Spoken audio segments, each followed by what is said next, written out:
Good day everyone, I am Carla Jane Mercado from BSTM1B and I am here to present to you my presentation about supply chain management. So, let's all talk about what is supply chain management. Supply chain management, or also known as SEM, is management of the flow of goods, data, and finances related to a product or service, from the procurement of raw materials to the delivery of the product at its final destination.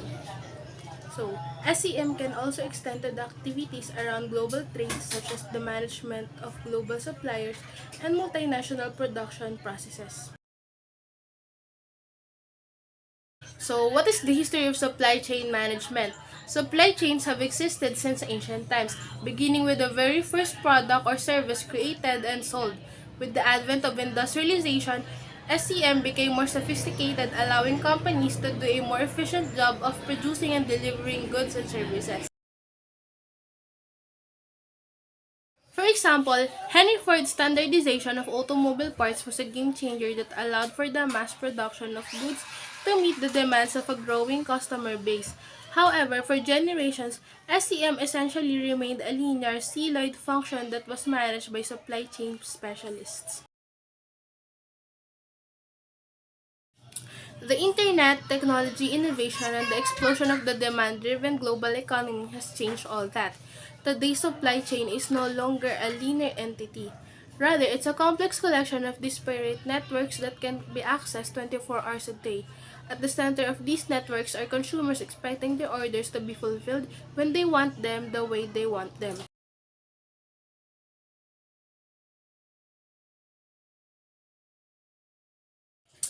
Life with supply chain management. So, we now live in a time of unprecedented global business and trade, not to mention continual technology innovation and rapidly changing customer expectations. Today's best supply chain strategies call for a demand-driven operating model that can successfully bring people, processes, and technology together around integrated capabilities to deliver goods and services with extraordinary speed and accuracy. Though SEM has always been an enterprise fundamental, the supply chain today is more vital than ever as a marker for business success.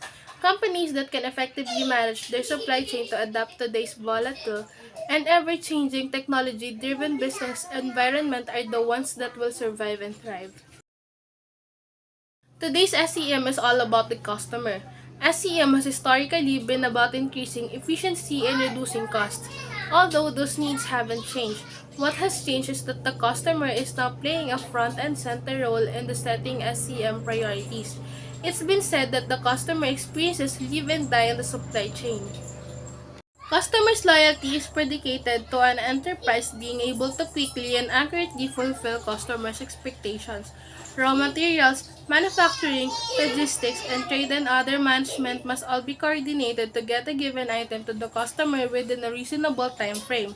To accomplish this, companies must look at their supply chains through their customers' eyes. It's not simply about getting the order to the customers on time.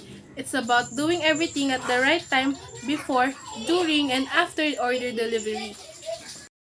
The future of supply chain management.